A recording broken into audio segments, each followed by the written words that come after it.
السلام علیکم۔ کیا مودی مسخرہ ہے؟ کیا مودی دہشت گرد ہے؟ کیا مودی اسرائیل کی کٹ پتلی ہے؟ یہ ہم نہیں کہہ رہے، یہ آوازیں جنوبی ایشیا کے خطے سے آ رہی ہیں، اور یہ آواز بھارت کے ہمسایہ ملک مالدیپ سے آ رہی ہے، جہاں کے صدر موئیزو نے کہا ہے کہ ہم اپنے علاقے میں، اپنے سمندری حدود میں کسی کی دھونس کو برداشت نہیں کریں گے۔ واقعہ کچھ یوں ہے کہ مالدیپ جو ہے وہ اپنے آپ، جو اس کے جزیرے ہیں، جو اس کی خوبصورتی ہے، اس کے حوالے سے کہا جاتا ہے کہ وہ اسے جنت کا متبادل نعم البدل قرار دیتا ہے، اور سیاحت کے حوالے سے جو مالدیپ ہے اس کا بہت زیادہ اس کے اوپر انحصار ہے۔ تو بھارت نے جو مالدیپ کے وسیع سمندری علاقہ جو اس سے ملحق ہے، اس میں جو اس کے گشت کرنے والے اپنے بحری جہازوں میں کوئی 100 کے قریب فوجی تعینات کر رکھے ہیں، جو دراصل ایک اعتبار سے دیکھا جائے تو مالدیپ کے محاصرے کے مترادف ہے۔ تو اس کانٹیکس میں مالدیپ کی، جس کی اپنی آبادی کوئی 1.25 لاکھ کے قریب ہے، اور اس کا زیادہ تر 1192 وہاں پر جزیرے ہیں جو بھارت کی سمندری حدود کے قریب ہیں، اور حالانکہ ان میں سے زیادہ تر غیر آباد ہیں، لیکن یہ بھارتی سیاحوں میں کافی مقبول ہیں۔ تو اس کانٹیکس میں جب مودی نے اپنی لکشدیپ جو ویلی ہے اس کی جب تعریف کی، مودی کی جانب سے اس کے قدرتی حسن کی بات ہوئی، تو پھر لوگوں نے یہ سمجھا کہ مودی جو ہے وہ دراصل مالدیپ کے جو جزیروں کا حسن ہے، جو کہ 1192 یعنی 1000 سے زائد جزیرے ہیں، تو ان کے مقابلے میں اپنی پروموشن کرنا چاہتا ہے لکشدیپ ویلی کی۔ تو اس کے اوپر سوشل میڈیا کے اوپر فوری طور پر ایک تقابلی جائزہ شروع ہو گیا، جو سوشل میڈیا یوزرز تھے انڈیا کے، اور انہوں نے مالدیپ کو اس حوالے سے نیچے کرنے کے لیے اور لکشدیپ ویلی کو اوپر دکھانے کے لیے، اور آپ کو پتہ ہے آج کل انڈیا میں انتخابات کے مراحل بھی جاری ہیں، تو پھر جو مودی اور اس کے دہشت گرد جماعت کے لوگ ہیں وہ مودی کی ہر بات کو سوشل میڈیا پر لے جا کر اسے بہت زیادہ ہائی لائٹ کرنے کی کوشش کرتے ہیں۔ اس کے اوپر بات اس حد تک بڑی سوشل میڈیا میں، مالدیپ کے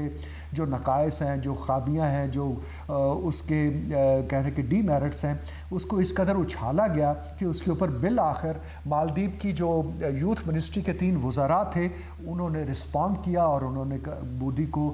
مسخرہ، جوکر قرار دیا، انہوں نے اسے ٹیررسٹ، دہشت گرد قرار دیا،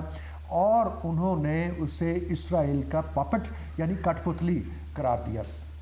تو اس کانٹیکس میں یہ بحث شروع ہوگی۔ اتنی دیر میں صدر موئیزو، جو کہ مالدیپ کے صدر ہیں، وہ اپنی الیکشن کیمپین کے دوران یہ تسلسل سے کہتے آ رہے تھے کہ وہ بھارت کی فوجیوں کی جو ان کے سمندری حدود کے اندر موجودگی ہے بحری جہازوں پر، وہ چاہیں گے کہ وہ وہاں سے نکل جائیں۔ اور چین کا دورہ، وہ ایک تو صدر بنے اور چین کا دورہ کیا۔ دورہ کرنے کے بعد صدر موئیزو نے آ کر بڑا واضح طور پر کہا کہ 15 مارچ کی ڈیڈ لائن ہے، اس وقت تک انڈیا کو اپنی فوجیں یہاں سے نکال لینی چاہیے۔ تو مالدیپ اگرچہ چھوٹا ملک ہے، اور اسے 1947 کے مقابلے میں آج کو 75 برس لگے اس بات کو سمجھنے کے لیے کہ بھارت جو ہے وہ کس قدر کینہ پرور ہے، کس طرح سے تسلط جمانا چاہتا ہے، کس طرح سے اپنی ہیجمنی اسٹیبلش کرنے کے لیے وہ اپنے ارد گرد کی جیسے بھوٹان ہے، جیسے مالدیپ ہے، جیسے نیپال ہے، جیسے بنگلہ دیش ہے، تو جیسے شری لنکا ہے، اور پاکستان ایک واحد ملک ایسا ہے جو اللہ تعالیٰ کی رحمت سے، اللہ تعالیٰ کی برکت سے، جو کہ ترکی اور منہ توڑ جواب دینے کی اہلیت رکھتا ہے، اور اس کے اوپر بھارت جو ہے اس قسم کی اپنی تسلط کو اور اپنے دھونس کو جمانے کی کوشش نہیں کرتا ہے جس طرح سے وہ اپنے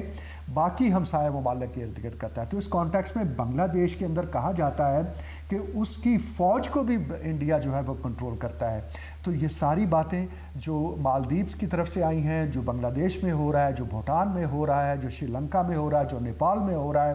وہ حضرت قائد اعظم رحمۃ اللہ علیہ کے اس تصور کو، اس نظریے کو، اس یقین کو آج دوبارہ سے اسٹیبلش کرتا نظر آتا ہے کہ بھارت جو ہے وہ ہندوتوا کا جس طرح سے اس نے ڈھنڈورا پیٹا ہے، اور اپنے ملک کے اندر جو اقلیتیں ہیں ان کے لیے رہنا دوبھر کر دیا، ان کی زندگی اجیرن کر دی ہے۔ انہیں نہ صرف یہ کہ وہاں مساجد کو شہید کیا جا رہا ہے، جس پہ تفصیلی بات بعد میں ہوگی، ابھی حال ہی میں بہت سارے ایسے واقعات ہوئے، اور پھر منی پور میں بھی ہم نے دیکھا ہے کہ وہاں پر بھی جس طرح سے لوگوں نے ریئیکٹ کیا اور نہ صرف پولیس کے اسٹیشنز پر حملے کیے بلکہ جو اسپیشل فورسز ہیں ان پر بھی اٹیک کیے ہیں، تو لوگ وہاں اس قدر تنگ آئے ہوئے ہیں۔ تو یہ مالدیپ کی تازہ ترین صورتحال بتاتی ہے کہ آہستہ آہستہ نہ صرف مالدیپ بلکہ جو اس ریجن کے باقی ممالک ہیں ساؤتھ ایشیا کے، وہ پاکستان کے حضرت قائد اعظم کے ان خیالات کی تائید کرتے نظر آئیں گے اور وہ بھارت کو اسی طرح سے منہ توڑ جواب دیں گے، اور انشاءاللہ وہ دن دور نہیں ہے جب بھارت اس خطے میں اپنی معاندانہ، اپنی دشمنی پر مبنی اور کینے پر مبنی پالیسیوں کی وجہ سے تنہا ہو جائے گا۔ قائد اعظم زندہ باد۔